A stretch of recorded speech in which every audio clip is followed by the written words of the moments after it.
My grandfather gave his life to protect this land. They stole it, paved over his grave, and built luxury homes. So I gave them a piece of justice they'll never forget. 58 homes, underwater, and trust me, that was just the beginning. It all started with a stretch of land that had been in my family for generations. 40 quiet acres of deep woods and a still little lake that mirrored the sky on a calm day, tucked right at the edge of town where the noise ended and the world made sense. My grandfather used to call it God's pocket, a place untouched by the rush and greed of the outside world. He was a World War II vet, tough as nails, but with a heart that bled for the land. He bought it when he came back from the war, saying all he wanted was a place where no one could ever tell him what to do again.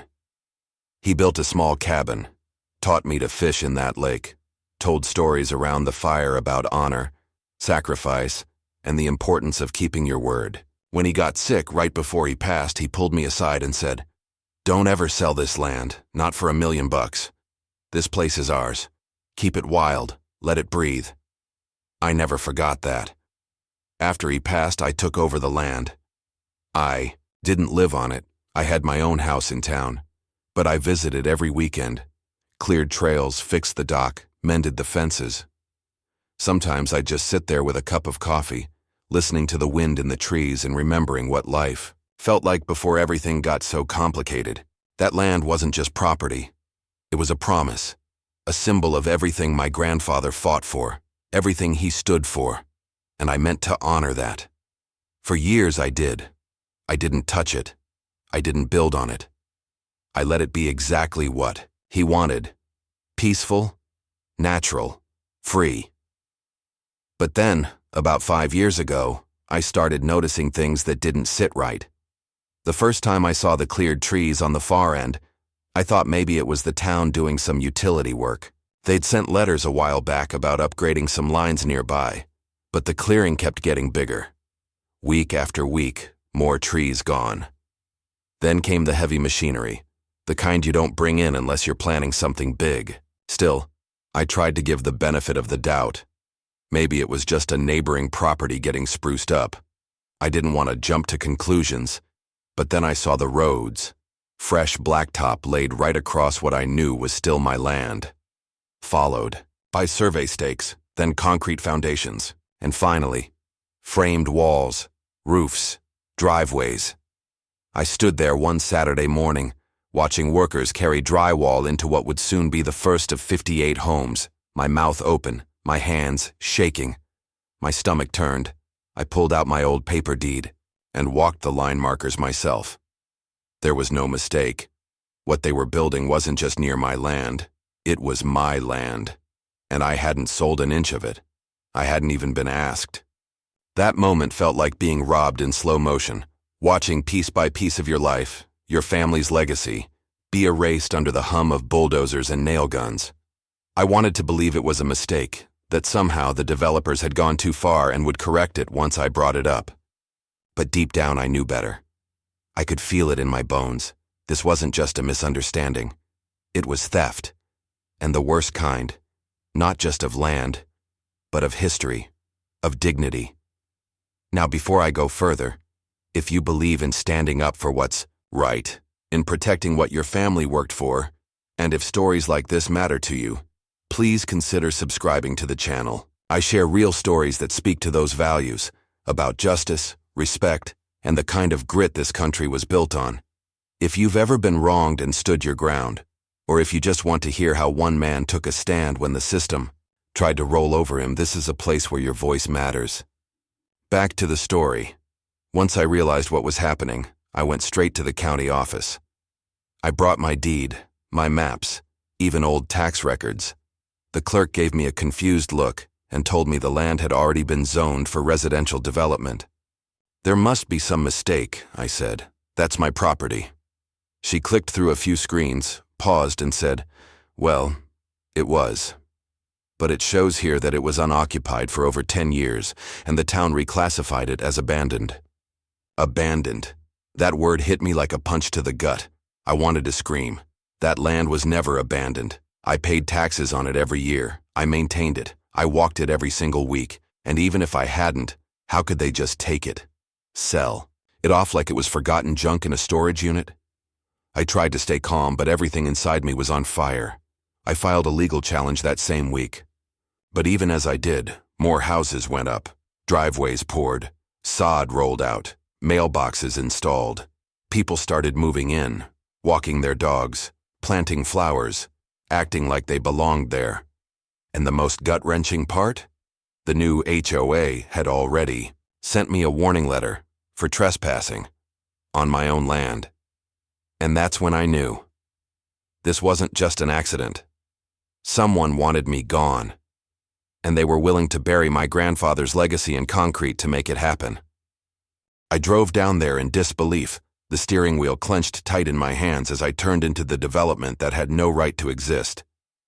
My stomach knotted as I passed a polished sign reading, "Welcome to Whispering Pines, an HOA community." It stood tall and proud like a flag on conquered territory, and I sat there staring at it for a full minute, feeling like I was about to throw up. 58 homes, all in neat little rows, with identical beige siding and freshly paved driveways, sprawled across what used to be my family's land my grandfather worked for, bled for, died for. Now it was a playground for lawn chairs and wind chimes. I parked near the far edge, walked along the path I used to take down to the lake as a kid, and nothing looked the same. The trees were gone, flattened into nothing. The dock was missing. In its place, a row of two-story houses stood like silent invaders. Children rode bikes where deer used to graze. Sprinklers ticked and sprayed water into the air like celebration cannons, as if someone had won something.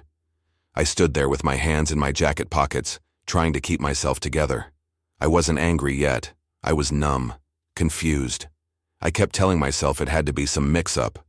Maybe someone had built too far past their property line. Maybe the development pushed the boundaries and didn't know.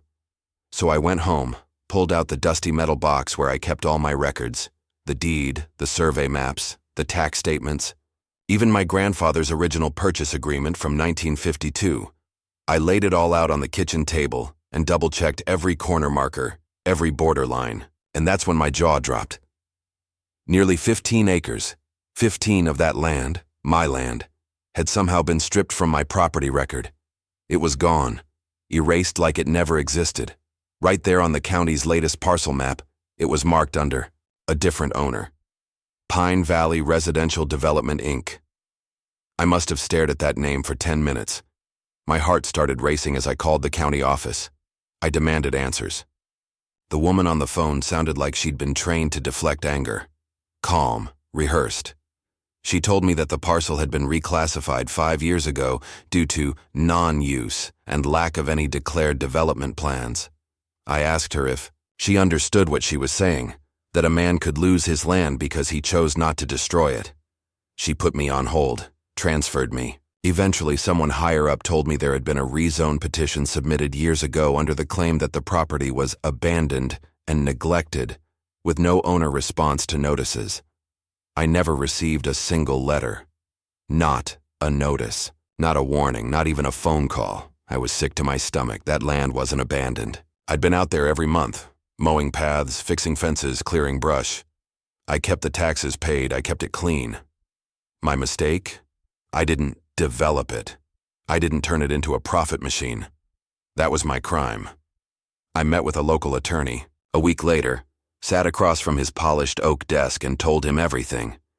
He looked over the documents and shook his head. "You've got a case," he said, "but it's going to be a fight." And he wasn't lying. We filed a petition to reverse the zoning and reclaim title. What followed was a months-long legal brawl that left me exhausted, broke, and increasingly angry. The developers hired a small army of lawyers. They claimed they followed the letter of the law, that notices had been sent, that I had ample opportunity to respond. They threw around phrases like public interest and community value, as if building homes for profit somehow outweighed personal ownership. The county council, when I tried to speak at a meeting, cut me off mid-sentence and moved to the next item. It was like shouting into the wind, and all the while the homes kept going up. One by one, families moved in. I remember pulling up one Saturday afternoon just to see the place again, and there was a family having a barbecue where my grandfather's garden used to be. The smell of burgers and laughter drifted through the air, while I stood across the street feeling like a ghost, a stranger in the place that once raised me. I watched kids run through sprinklers, a golden retriever bark at a squirrel, and two men in golf polos discuss lawn care. They didn't look like thieves. They didn't look like villains. But every one of them was living in a house built on a stolen promise. One afternoon, I tried driving through to check on the lake. A black SUV tailed me the whole way. A man with a clipboard flagged me down and introduced himself as a representative of the HOA. He asked for my name and license. I told him who I was. His expression changed. Half discomfort, half disdain. That evening, I got a letter in the mail. It had the HOA's logo stamped across the top and a formal notice. I was being fined $300 for unauthorized access to private property. I stared at that letter like it was a death certificate. And then, the fury came. This was beyond insult. This was humiliation. They were fining me for driving through land my grandfather had bled to pay off. They were criminalizing my presence, rewriting the story, erasing my family 1 square foot at a time. I went back to my lawyer. He told me the odds were getting worse. The developers were using delay tactics, filing motion after motion to bleed me dry, and it was working. My savings were almost gone. I started pawning things, tools, old furniture, anything I didn't need to keep the case going. Every month, the courts pushed the date further out. Every week, another home was finished. I'd drive past, watching as strangers unpacked boxes into what used to be my trees, my soil, my silence. I'd see birdhouses nailed to fences I never approved, and I'd have to bite my tongue so hard it bled. The pain wasn't just about the land, it was about the silence of it all. No one cared, no news covered it, no one marched, because I was just one man with a deed and a memory, up against money, lawyers, and a system designed to reward the destroyers. My grandfather used to say, "The measure of a man is how he stands when he's being pushed to the ground." And I was being pushed so hard I could feel the dirt under my fingernails. But what broke me, what truly cracked something inside, was the day I found a construction crew dismantling the remains of the old wooden dock by the lake. That dock was where my grandfather taught me to tie a line, where we used to sit in the evenings and watch the sun go down behind the pines. It was rotten, sure, but it was ours. I asked them what they were doing. The foreman shrugged. "Just cleaning up debris. HOA says they want it gone." That was the moment something in me shifted. I looked down at the worn planks, still wet, with lake water, and realized that the system wasn't just trying to beat me, it was trying to erase me. Erase my history, my name, my family, my roots. That's when I knew. This fight wasn't about property anymore. It was about survival, because if they could steal a man's land while he was still standing on it, then they could take anything. I tried everything, I mean everything, to get my land back the right way. I spent months shuffling from one office to another, filing appeals, begging county officials to just take another look at the case, at the map, at the history behind that stretch of earth. But every door I knocked on either slammed shut or redirected me to someone else. I felt like I was stuck in a game where the rules were written by people who already decided I didn't matter. The developers played innocent, smiling at public hearings and insisting they were just following procedure. The HOA labeled it a resolved dispute and moved on like I was a bitter old man making noise over nothing. But the real betrayal came from the county, the very people who were supposed to protect that land, supposed to notify me if anything was happening. They shrugged, literally shrugged. A clerk told me it was unfortunate, but unfixable.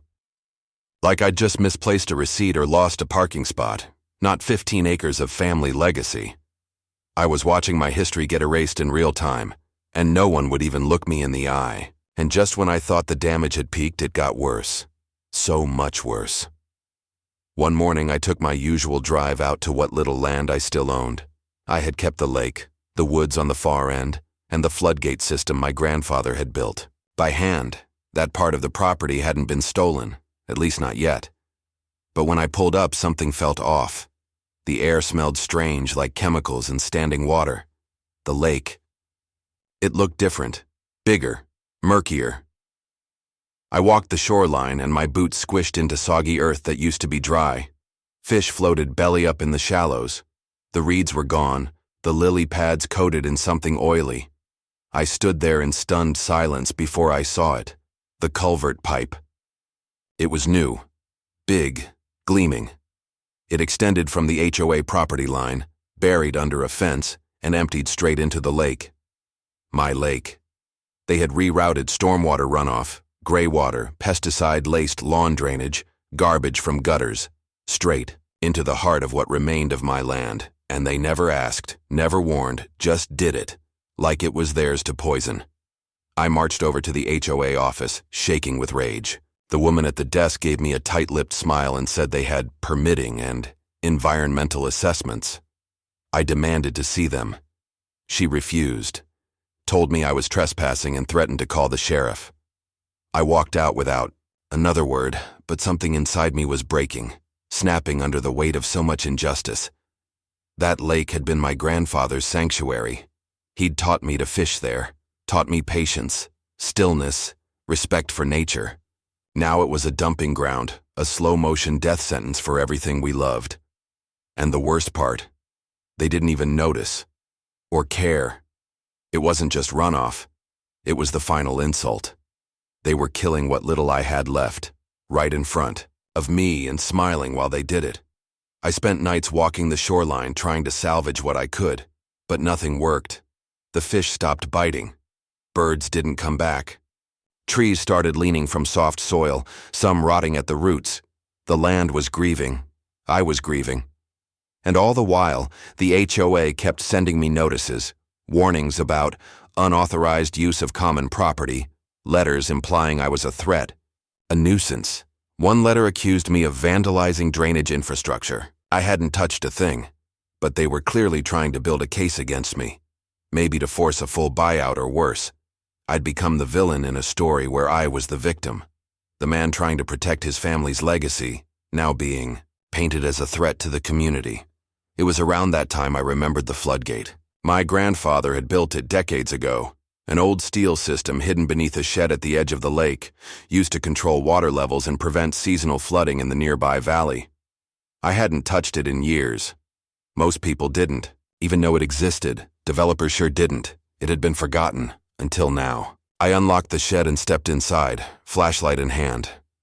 The gate mechanism was rusted but intact. The controls were manual. No power, no digital input. Just good old-fashioned levers and valves. I ran my fingers across the metal, remembering how my grandfather showed me how it worked, how it was used during heavy storms to release or retain water depending on the season. But if reversed, if fully closed, it could raise the lake level by several feet within days. I stood there in that shed, surrounded by old tools, the damp smell of earth and oil thick in the air, and I felt something shift inside me. A cold clarity. I had exhausted every legal option. I had begged, reasoned, fought. I'd played by the rules and they crushed me anyway. They poisoned my lake. They stole my land. They laughed in my face and dared me to keep fighting, knowing full well the system was on their side. So I stopped asking for permission. I stopped waiting for justice. I started speaking their language. I left that shed with a decision burning in my chest. I knew what I was going to do. And when the water started rising, not one of them would be able to say they didn't deserve it. Late that night, the air was heavy, almost like it knew what was coming. I drove out with a wrench in one hand and a flashlight in the other, the truck rattling over the old dirt path like it had a purpose of its own.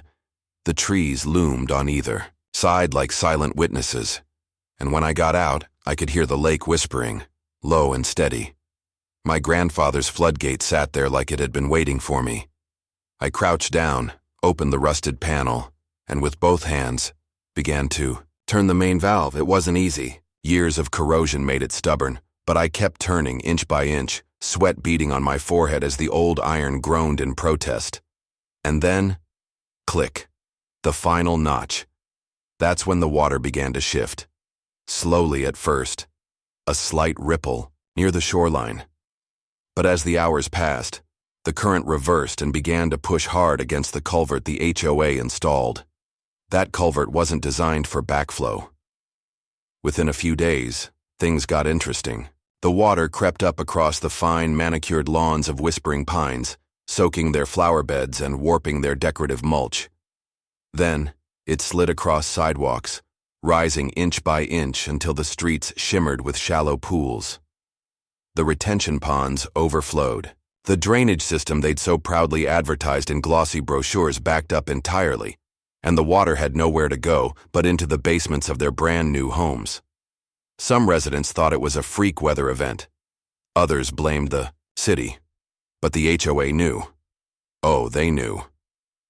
Their engineers began to investigate the flow, tracing it back to the source, and that's when they discovered the floodgate. My floodgate. The one they had forgotten even existed. The one they'd gambled I'd never use. Their panic set in fast. Emergency meetings were called. Board members who once sent me threatening letters were now scrambling to control the damage. The same people who had fined me for unauthorized presence were now wading through knee-high water with clipboards and confused expressions. And then came the phone calls. At first they were polite, almost fake sweet. "Hi, sir. We were hoping we could clarify some things." Then the tone changed. "We need to speak with you immediately." Then, "This is an urgent matter of public safety." I let the first few calls go to voicemail.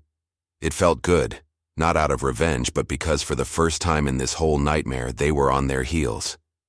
Then, on a particularly wet afternoon, one of the board members knocked on my door. A guy named Leonard, slick hair, overpriced jacket, the type who usually wouldn't be caught dead in a pickup truck.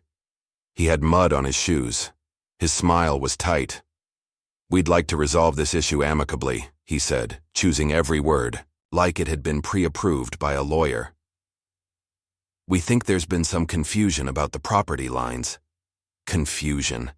That was the word they used after stealing 15 acres, poisoning a lake, and bullying me with legal threats. I stood in my doorway and looked him dead in the eye.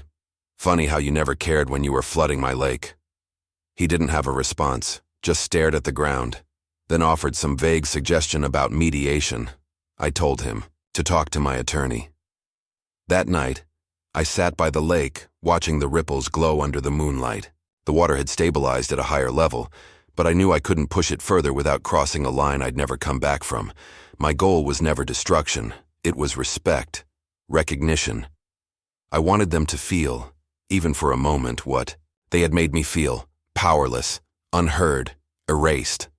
The irony was that I hadn't broken a single law. The floodgate system was mine, fully on my land, and built with county permits decades ago. I simply restored it, let it function the way it had been designed. Nature did the rest.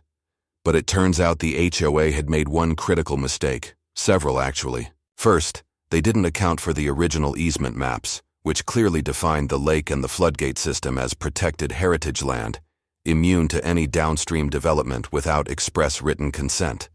Second, they bypassed that consent by claiming I was unreachable and inactive, a claim easily disproved by a single notarized affidavit and the dated letters I had sent them over the years, all of which they ignored.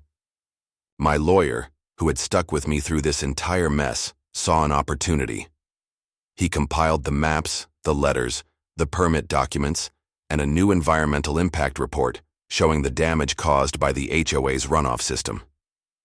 Then we filed a civil suit, not just for the stolen land, but for environmental damages and willful negligence. Word spread quickly. News stations caught wind of the story. "Veteran fights back after land stolen by HOA," one headline read.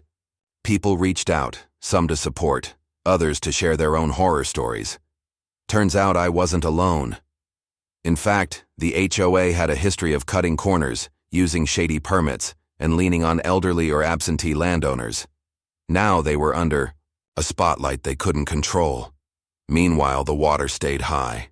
Residents demanded answers, property values dipped, realtors grew quiet. What was once Whispering Pines, a serene lakefront community, became floodplain pines and local jokes. The turning point wasn't the floodgate, it was the truth. A buried truth that surfaced alongside the rising lake. I wasn't just some bitter landowner. I was a man standing up for what was rightfully his.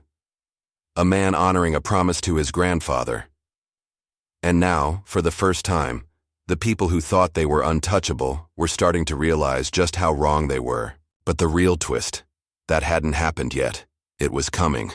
And when it did, it would shake everything. The fallout came faster than I expected. Once the flooding made local headlines, curiosity turned to outrage. Reporters dug deep, starting with property records, rezoning approvals, and campaign donations tied to the developer. What they uncovered peeled back the entire rotten infrastructure behind Whispering Pines. It wasn't just a shady deal. It was a scandal years in the making. Turns out, a county zoning official, one I'd never even met, had signed off on the land transfer using falsified documentation. My name had been scrubbed, and the land reclassified as unused municipal territory through a loophole buried in old land use codes. The paper trail led directly to a development firm known for fast builds and faster kickbacks. That official, when cornered, quietly resigned and vanished from the public eye. But it was too late. The damage was done. The county launched a full investigation. Legal teams pored over everything. What followed was a chain reaction. The HOA board, those smug folks who once sent me cease and desist letters, was dissolved. Board members lawyered up. Civil lawsuits were filed not just by me, but by some of the very families who had unknowingly bought homes on stolen land. Insurance companies refused to pay out due to the illegal construction status. Mortgage lenders pulled back. And then came the final blow. A state court judge declared the entire development illegal and void. That meant every home built on my land no longer had legal standing. They weren't protected properties. They were trespassing structures.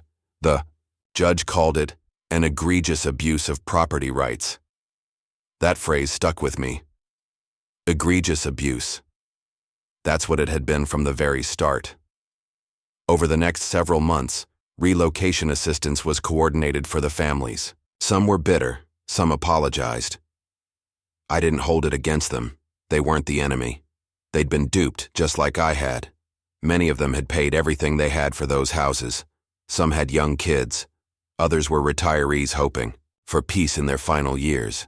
It wasn't their fault. It was the system's. Once they were gone, the land returned to me. Every last inch of it. The county offered a formal apology, though it came late and read like it had been proofed by 12 lawyers. Still, the moment I held the new deed in my hand, freshly notarized and clear of dispute, I felt something lift from my shoulders. I wasn't celebrating, I wasn't gloating, I was breathing. That land had been more than property. It was my past, my grandfather's voice, my family's promise. I didn't flood those homes to hurt people. I did it because every other door had slammed in my face. And when people lose the peaceful options, they'll do what they must to defend what matters. My lake began to recover almost immediately. I hired a small team of conservationists to test the water and rehabilitate the shoreline. We reintroduced native fish species, rebuilt habitats, and planted dozens of trees, oak, maple, and pine, just like the ones that once lined the banks. I funded the entire effort with the money I won in damages from the lawsuit. I named the conservation effort after my grandfather, the Will Harris Legacy Preserve. It's protected now, legally, forever. No one can build here again. No HOA, no developer, no official with a checkbook full of favors. Some people online called me a villain, the man who sank a neighborhood. Others called me a hero. The truth, as always, is somewhere in between. I'm just a man who refused to let legacy be paved over. I've gotten used to the quiet again. Some weekends I sit by the water and skip stones, like I did when I was a kid. I still hear my grandfather's voice sometimes, calm, steady, telling me to let it breathe. And now it can. The air smells cleaner, the birds have come back, the frogs sing again at night, and I'm not angry anymore, just grateful. Grateful that I held the line when it mattered most, that I remembered where I came from, that I didn't let fear or the pressure of polite society convince me to stay silent. There's dignity in knowing you stood up, even when the world told you to sit down. There's power in truth, even when it's inconvenient. And there's peace in knowing that sometimes the quietest men carry the loudest lessons. So if you're out there watching this, if someone's ever tried to take what's yours to erase your name, your legacy, your place in the world, remember this. You don't need to shout. You just need to stand. Because sometimes the only way to reclaim peace is to make a little noise. Thanks for watching. If this story moved you, made you think, or reminded you that standing your ground still matters, go ahead and hit that like button. And if you believe in stories that speak to dignity, justice, and the quiet strength of everyday folks, then subscribe to the channel. I've got more real stories coming your way that'll make you feel something, and maybe even see the world a little differently. Until next time, take care of what's yours, and never be afraid to make a little noise when it counts.